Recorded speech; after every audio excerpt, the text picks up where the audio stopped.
शांति। आज का तारीख है 15/11/2024। मीठे बच्चे, अपनी जांच करो कि कितना समय बाप की स्मृति रहती है, क्योंकि स्मृति में है ही फायदा, विस्मृति में है गाठा। यानी स्मृति में है फायदा, विस्मृति में है गाठा। आज का प्रश्न, इस पाप आत्माओं की दुनिया में कौन सी बात बिल्कुल असंभव है और क्यों?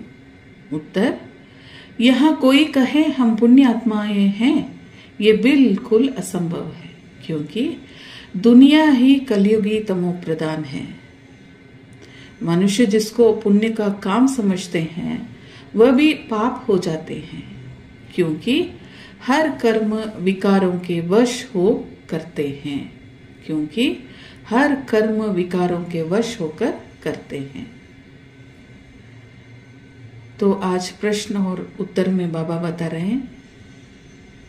एक तो यह है पापात्माओं की दुनिया, और दुनिया में जो समय चल रहा है वह है कलयुग, और आत्मा का जो स्टेजस है वह है तमो प्रधान, और आत्मा के जो कर्म हैं वह सब विकारों के वशीभूत होके करने वाले कर्म हैं। तो इसमें पुण्य आत्मा कहां से आए? तो इसी बात की समझानी बाबा दे रहे हैं। पुण्य आत्मा रहते हैं सतयुग सतो प्रधान दुनिया में, जहां विकारों की प्रवेशता नहीं होती है। तो पापात्माओं की दुनिया में सब में विकारों की प्रवेशता है। तो ये जो डिफरेंस है सतयुग का और कलयुग का, बाबा आज बता रहे हैं कि आत्मा की स्टेजेस कैसी होती है सतयुग में, और आज जो दुनिया है यहाँ की आत्माओं की स्टेजेस कैसी है। तो ये बिल्कुल पापात्माओं की दुनिया है। क्यों पापात्माओं की दुनिया है? क्योंकि ये कलयुग है और सब तमो प्रधान में है और विकारी गुण सब में भरे हुए हैं। इस कारण उसी के वशीभूत होके हर कर्म करते हैं, तो वह पुण्य का कर्म के हिसाब में नहीं आएगा। आगे बाबा बता रहे हैं, ये तो बच्चे समझते हो, हम अभी ब्रह्म कुमार कुमारियां हैं। अभी ये समझ तो हम में है, क्योंकि ये ज्ञान देने वाला शिव बाबा है, और अभी हम ब्रह्म मुखवंशावली बच्चे बने हैं, तभी तो हमें ये ज्ञान मिल रहा है। तो दूसरा कोई ये नहीं समझ सकते, यानी कि दुनियाई लोग जो इस ज्ञान को समझते नहीं वह नहीं जानेंगे। तो इसके लिए बाबा कहते हैं, अभी बाबा आए हैं, हमें बेहद की पढ़ाई पढ़ा रहे हैं, 84 जन्म की भी पढ़ाई पढ़ाते हैं, सृष्टि चक्र की भी पढ़ाई। फिर तुम्हें यह शिक्षा पवित्र बनने की भी मिलती है। एक तो 84 जन्म की, दूसरी है सृष्टि चक्र की, और तीसरी है पवित्र बनने की। तो तीनों ही रूप में बाबा हमें पालना दे रहे हैं। तो इस बात की स्मृति है ना हमें कि हम स्वयं परमात्मा के पालने में पलने वाले बच्चे। तो यहाँ बैठे तो तुम बच्चे बाप को याद तो जरूर करते हो पावन बनने के लिए। अपने दिल से पूछो, सच्चा सच्चा हम बाप की याद में बैठे थे या माया रावण बुद्धि को और तरफ ले गया? देखिए, आज बाबा ब्रह्म कुमार कुमारियों का सही मतलब समझा रहे हैं कि एक है कि हम सोचते हैं और एक है कि हम करते हैं। तो सोचने और करने में बहुत डिफरेंस है, यानी कि बहुत अंतर है। ऐसे सोचना कि हाँ भाई मैं बाबा की याद में बैठा हूँ, बाबा के आगे बैठना हूँ, यह है सिर्फ सोचना। एक होता है कि उस स्वरूप में रहना।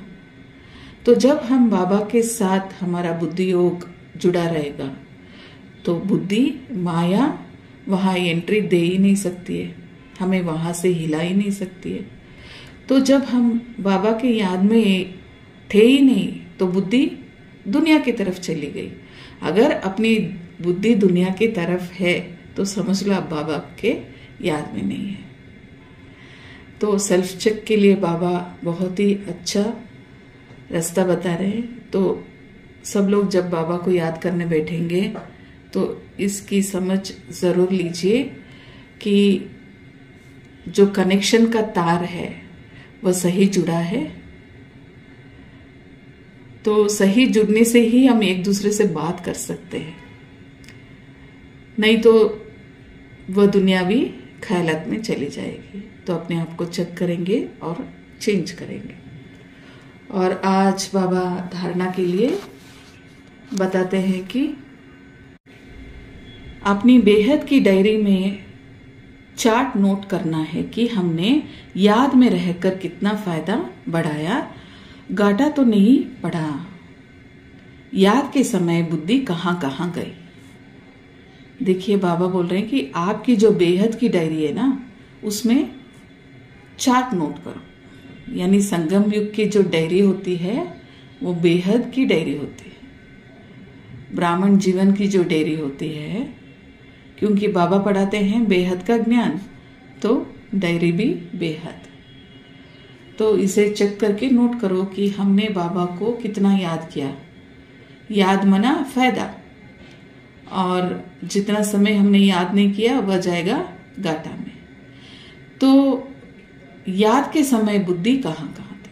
अब याद के समय अगर लिख भी दो तो दूसरी बात की जांच करने के लिए बाबा बता रहे हैं कि जब याद में बैठे थे तो क्या सही बैठे थे, आपकी बुद्धि सिर्फ बाबा की तरफ ही जुड़ी थी। तो इसकी भी चेकिंग पूछ रहे हैं बाबा आज।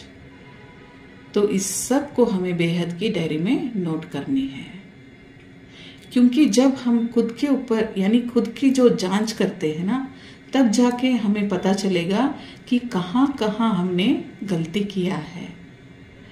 तो बाबा डायरेक्शन देके हमें खुद ही खुद से ठीक करवा रहे हैं कि हमें क्या करना है। दूसरी पॉइंट, इस जन्म में छोटेपन से हमसे कौन से उल्टे कर्म अथवा पाप हुए हैं वह नोट करना है। बात में दिल खाती है उसे बाप को सुनाकर हल्का होना है। अब कोई भी पाप का काम नहीं करना है। बाबा बता रहे हैं कि इस जन्म में छोटेपन से हमने कौन से उल्टे कर्म अथवा पाप हुए हैं हमसे। यानी एक है ये ब्राह्मण जीवन में, यहाँ जैसे ही हम पैदा होते हैं तो हम कलयुग से संगम युग की तरफ बढ़ते हैं। तो बचपन के समय में यानी जैसे ही हम ज्ञान को धारणा करते हैं, नए नए जब आए थे, तब हमसे बहुत ही गलती हो सकती है, हो भी चुका होगा।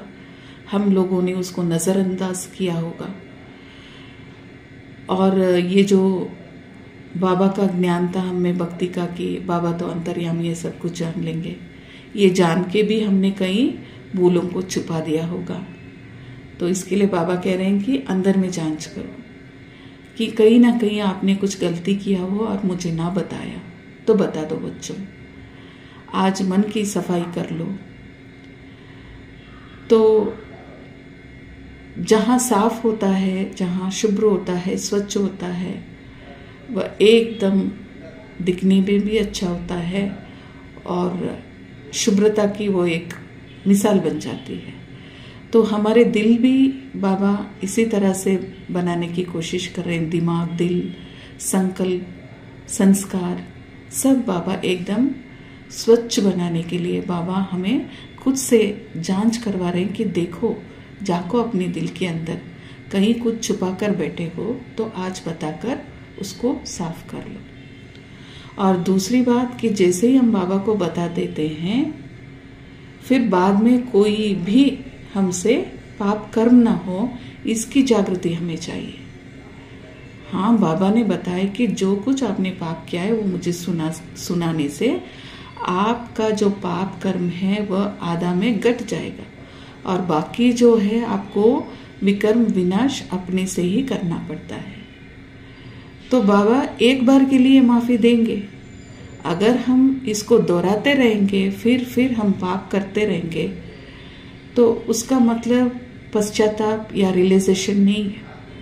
तो एक बार हो गया, उसको बाबा को बता दिया, तो वहां पे हमें अपने आप को सुधार के फिर आगे सही राह में हमें कदम रखना होता है। तो इस बात की भी बाबा सावधानी दे रहे हैं। अब कोई भी पाप का काम नहीं करना है, सुना के दिल को हल्का भी करना है। बाद में कोई भी पाप हमसे नहीं होना, इसकी समझ। कर्म बंधन को सेवा के बंधन में परिवर्तन कर सर्व से न्यारा और परमात्मा के प्यारा। परमात्मा प्यार ब्राह्मण जीवन का आधार है, लेकिन वह तब मिलेगा जब न्यारा बनेंगे। अगर प्रवृत्ति में रहते हो तो सेवा के लिए रहते हो। कभी भी ये नहीं समझना है कि हिसाब किताब है, कर्म बंधन है, लेकिन ऐसे समझो कि सेवा है। सेवा के बंधन में बंधने से कर्म बंधन खत्म हो जाते हैं। सेवा भाव नहीं तो कर्म बंधन खींचेंगे। जहां कर्म बंधन है वहां दुख की लहरें हैं। सेवा के बंधन में खुशी है, इसलिए कर्म बंधन को सेवा के बंधन में परिवर्तन कर न्यारा प्यारा रहो तो परमात्मा प्यारा बन जाएंगे। आज का स्लोगन है, श्रेष्ठ आत्मा वह है जो स्वस्थिति द्वारा हर परिस्थिति को पार कर ले। श्रेष्ठ आत्मा वह है जो स्वस्थिति द्वारा हर परिस्थिति को पार कर ले। तो बाबा ने आज जो भी बात बताए हैं उसके ऊपर पूरा हम अटेंशन देंगे, धारणा करेंगे, अपने जीवन में उसको प्रैक्टिकली लाएंगे, तब जाके हम सत्युगी देवी देवता बन पाएंगे। और अपनी डायरी संभालनी है, रोज चार्ट बाबा को देनी है, और जो पाप कर्म हमसे हुआ है उसे दोहराना नहीं है। इसकी जागृति हमें होनी चाहिए और हमें देखना चाहिए कि हम जब बाबा के याद में बैठते हैं तो सही हम बाबा के याद कर रहे हैं कि सिर्फ हम बैठे हुए हैं और हमारा मन पूरा दुनिया में घूम रहा है। तो इसके ऊपर भी अटेंशन देंगे। अच्छा, ओम शांति।